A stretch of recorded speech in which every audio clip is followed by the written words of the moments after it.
What's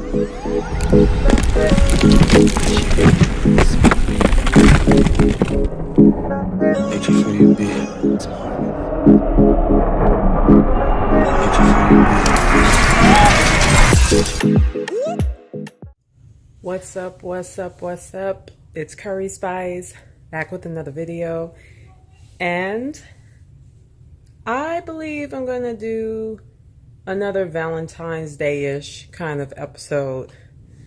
I usually don't do this kind of stuff. Well, actually, this is my first Valentine's Day on YouTube this whole week.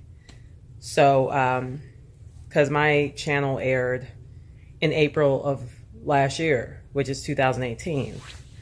So it's my first real Valentine's Day. And I usually don't celebrate Valentine's Day, but anyway. So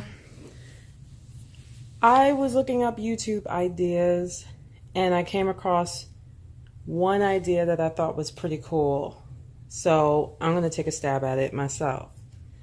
Of course, I won't be able to do the original video any justice, but I have my own little 2 cents that I would like to chime in on this topic. I thought it was pretty cool. So now, first of all, let me give a disclaimer. I am not on the market. I'm not single. I am married.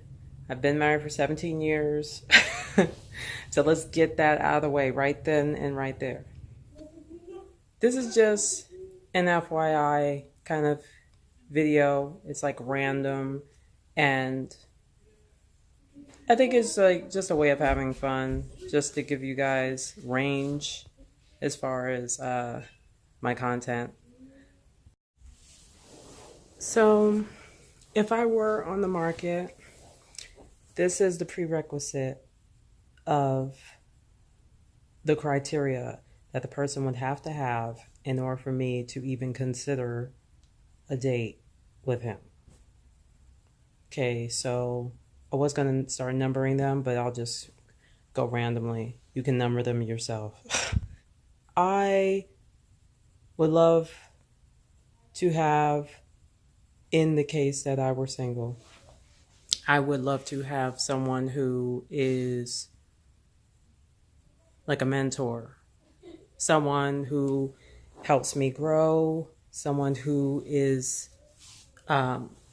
holding my hand every step of the way and embracing my journey to entrepreneurship from being a working class woman, postgraduate with a bachelor's degree.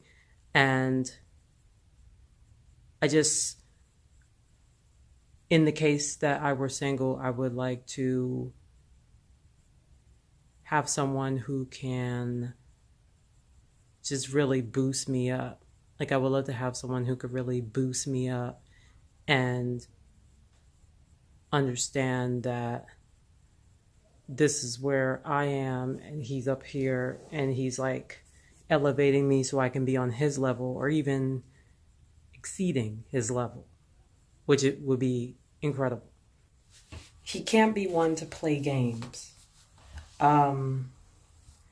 He can't be one to play games. He would need to be able to talk to me intellectually and just be able to hold an intellectual conversation without my looks being the focal point of the conversation. A person who can appreciate all of me and all the different facets that come with me.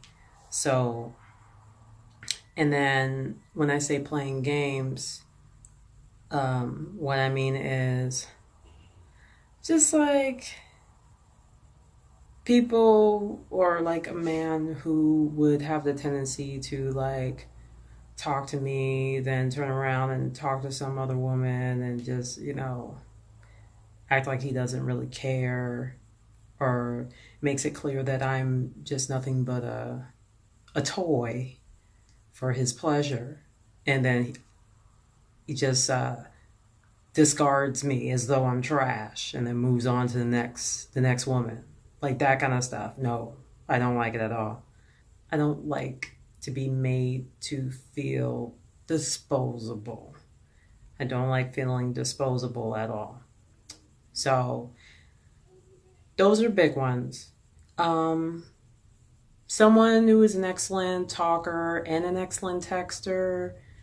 Someone who can give me a little playful banter, like they kind of know how to keep me up on my toes, you know? Like they know how to put a smile on my face, which leads me to sense of humor, which is a huge one. So intelligence, sense of humor, those are like the highest on the list. They're actually more important than looks. And you have to care. Show me that you care. Like, and it has to be genuine. Like really just adore me to the point where you would even like, you'd go above and beyond for me. Like you do anything for me. And protection. I love a guy who can protect me. Oh, that's like a weakness. I'm not even going to get into the physical attributes. At least I'm trying not to. Because I do love beards, but that's not a prerequisite. Even though I love them so much. But yeah, my husband has a beard. And yeah. Actually, he never goes barefaced. He almost never goes barefaced. Unless it's like for an interview or something. But yeah, so those are the big ones for me. Looks. I know I've talked on this channel about looks and how looks don't matter. So, a man who is attractive or like drop dead gorgeous is not a prerequisite for me, because if you've maybe looked at all of the men in my life who I have been in a relationship with, you look at me and look at them and you're like, why are you with him? Like, you know? And it was never about looks for me. It was always about how the person makes me feel. So that's the real prerequisite. So that's something to think about.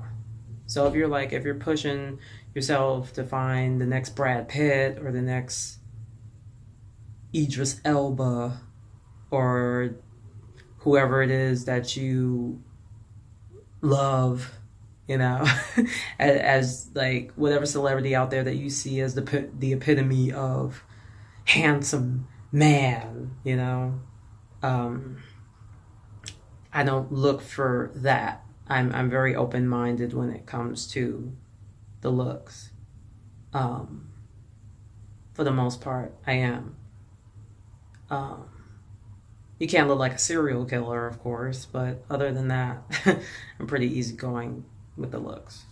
Another prerequisite I would have to say is, just like we're speaking in the scenario of me being single. So the man that I talk to would need to be not married. In other words, he would need to be single as well. And the reason why I point that out is because married men have the tendency to approach me, and I don't like that at all. I don't like it. And I don't know, I don't think it's something I'm doing. At least I hope not. Because if it is, I would like to hone in on it and discard it so that way it is no longer an issue, you know?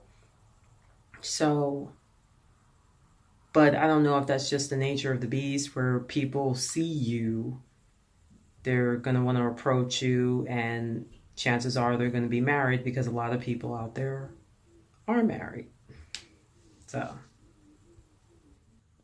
another thing is, jealousy is normal, but I wouldn't want a man who is overly jealous. I wouldn't want that, because if he's too jealous, then it'll go down to like just the smallest little things. Like me hanging out with my friends, he'll get jealous. Me listening to my favorite singer of all time, which may be a man, like Michael Jackson, for example.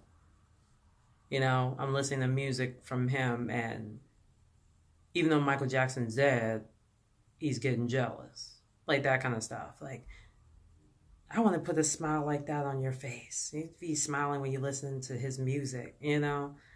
And it's like, wait, what? Don't you want me to smile? Like, you should want me to smile as your partner, you know? So it's things like that. And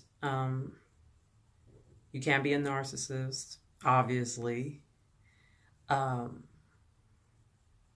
And yeah, I think those are pretty much the top things to really bring out there. Yeah, I'm pretty simplistic. Oh, one other thing. You can be firm in your beliefs. You know, you can be assertive, which is a turn on to an extent. Be confident in yourself. Take care of yourself physically and in all other aspects. But also, if we have an adult kind of argument, you know, we can agree to disagree. You can see my point in the matter. I can see his point in the matter. And we kind of like just respect each other's opinion, and then just like, okay, well, I see where you're coming from. Even though I don't agree, I can respect that you feel that way about the matter. Like, you know, like hear me out. Even if you're not going to agree with me, then hear me out. And I appreciate that. Yeah, I mean, someone who's not looking for a sugar mama, obviously, because I'm not the sugar mama type. I would like someone who is established. Not to necessarily say he needs to be a millionaire, but he needs to be like someone who can hold his own, you know? So that way when I come in and I bring in my income bracket, then we're only complementing each other. But it's not like he needs my income in order to live, you know? So that, like, that kind of thing. And if it were the other way around, the man wouldn't want that either. I know he wouldn't. But yeah, I mean, there's really not a lot to me. I'm a super down to earth kind of girl. I might look very like high maintenance, but I'm really not. I'm one of the drinking beer with the guys kind of girl, you know? Like, I know how to like kick back and let it all hang out, and like I'm kind of a tomboy in a sense. I'm like a girly tomboy. Okay, so this is one last thing. Now, if you're gonna be in a relationship with me, you can't act like you're my father. Even my father doesn't act like my father. One big thing about marriages, and it's not all marriages, there's certain ones, women have the tendency to lose their identity because it gets absorbed into the marriage. And I don't want to be a stay-at-home mom for the rest of my life, you know? I would love to be out and about, pursuing my own goals, my own dreams, my own business ventures. That's how I am. I'm not the kind of woman who's made to stay home and take care of the household for a lifetime. Yeah, that's not me. But yeah, there's really not much to it. But I just thought I would share that with you since this is the week of Valentine's Day, and I wanted to chime in just a little bit more on some things that I thought you guys would find pretty entertaining. So, in case you guys were curious, but that's pretty much it. So stay tuned as always, and I'll be looking forward to spicing up your life one episode at a time. All right, bye.